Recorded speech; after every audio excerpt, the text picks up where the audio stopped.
Christian a 35 ans. Il a créé une société de construction il y a bientôt 7 ans en plein boom de l'immobilier en Hongrie. Parmi ses derniers contrats, un lotissement de maisons individuelles à Vecsés, à la périphérie de Budapest, la capitale hongroise.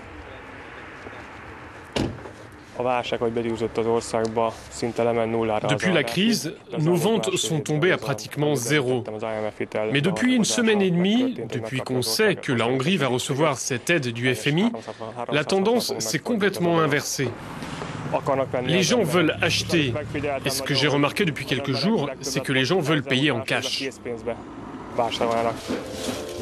Christian s'en tire bien. Le secteur de l'immobilier et de la construction est l'un des premiers à être affecté par la crise financière en Hongrie.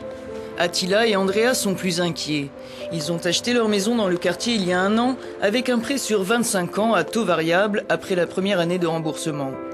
Comme beaucoup de Hongrois, ils ont contracté leur emprunt en francs suisses au taux beaucoup plus avantageux à l'époque que ceux des prêts en forint.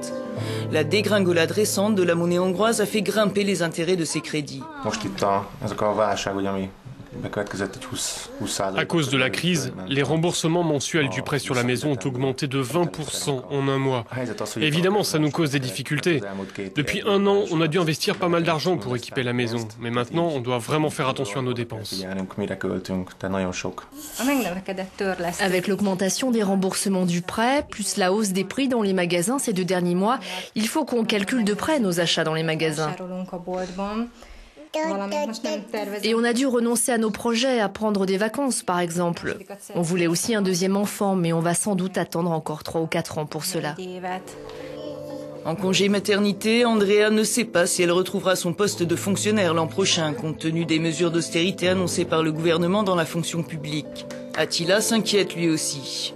Il travaille pour une entreprise étrangère que la crise financière a poussé à geler ses projets de développement en Hongrie. Pour son père, le pays n'est pas assez bien armé pour affronter les aléas de l'économie de marché. Selon lui, l'État-providence, héritage de l'époque communiste, coûte désormais trop cher. Dans la situation de crise actuelle, la Hongrie ne peut plus se permettre d'avoir un système social comme, à ma connaissance, il n'en existe dans aucun des pays d'Europe occidentale. On paye par exemple un 13e mois pour les retraites. On paye pendant 2 ans les mamans qui restent avec leurs enfants à la maison. Nous n'avons pas les moyens de financer cela dans un pays endetté comme la Hongrie. Frappée de plein fouet par la crise financière internationale, la Hongrie s'est engagée à mettre en œuvre un nouveau plan d'austérité, prévoyant notamment un gel des salaires ou la suppression du 13e mois dans la fonction publique. L'une des contreparties de l'aide de plus de 25 milliards d'euros que le FMI, l'Union européenne, la Banque centrale européenne et la Banque mondiale ont accordé au pays. Une première pour un pays de l'Union, longtemps perçu comme l'un des plus performants des nouveaux États membres. Pour cet ex-gouverneur de la Banque centrale hongroise, figure de l'opposition, l'Europe aurait dû mieux anticiper le choc. Nous avons rejoint l'Union européenne en 2004 en ayant un déficit plutôt assez important. Et on avait alors dit au gouvernement que le déficit était trop élevé. Mais l'Union européenne a laissé faire le gouvernement durant 2 ans supplémentaires. Les mécanismes européens de contrôle ont été sans doute trop laxistes à l'égard du gouvernement qui a continué à dilapider l'argent public et aujourd'hui on en paye le prix. Le déficit public hongrois est l'un des plus élevés de l'Union européenne. L'aide internationale doit permettre au pays de renflouer ses réserves en devises étrangères et d'éponger une partie de sa dette extérieure. Elle doit aider le système bancaire à surmonter ses problèmes de liquidité. Plus de 80% des banques hongroises sont détenues par des banques étrangères, notamment allemandes et autrichiennes. L'ampleur des prêts accordés à la Hongrie doit aussi permettre d'éviter un effet domino. Les maisons mères sont inquiètes et suspendent leur projet d'expansion en Hongrie, admet cet analyste au siège hongrois de la banque autrichienne Raiffeisen. De nombreuses banques ont misé beaucoup ces dernières années sur la croissance des marchés en Europe centrale et orientale. Pour justifier leur stratégie, elles s'appuyaient sur le boom du marché du crédit. Or, cela ne va pas continuer l'an prochain. Aussi, toutes ces banques, qu'elles soient autrichiennes, allemandes, italiennes et scandinaves pour ce qui concerne les pays baltes, toutes ces banques vont faire face à de grandes difficultés. La crise du crédit va frapper plus encore les entreprises hongroises.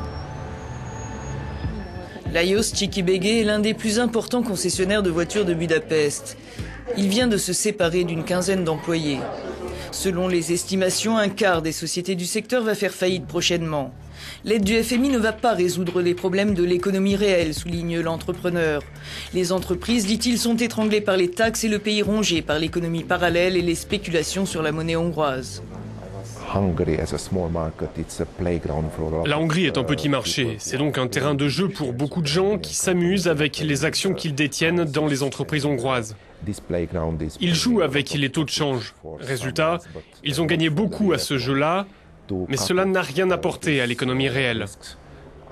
Pour se prémunir du risque, moi je pense qu'il faudrait tout payer en euros, les factures, les revenus et les frais bancaires.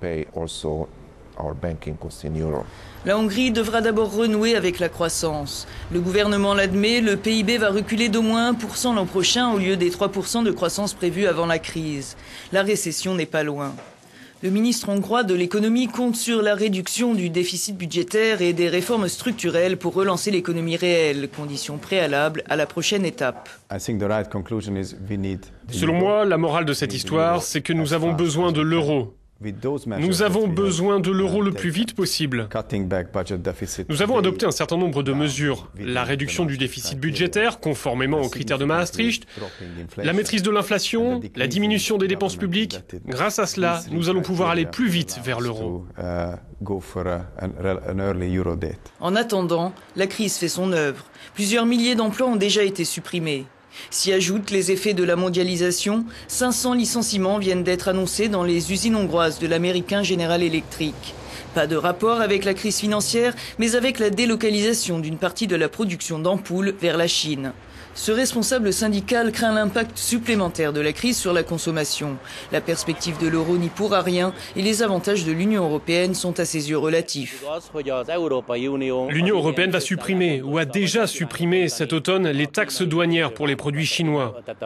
Cela va affecter durement le marché des ampoules. Les ampoules importées de Chine seront encore moins chères. Et par conséquent, les emplois non seulement de General Electric, mais aussi des autres fabricants d'ampoules comme Philips, Osram et d'autres, seront encore plus menacés. Si l'Europe parvient à surmonter la tempête financière internationale, il lui faudra faire face à des défis plus grands encore.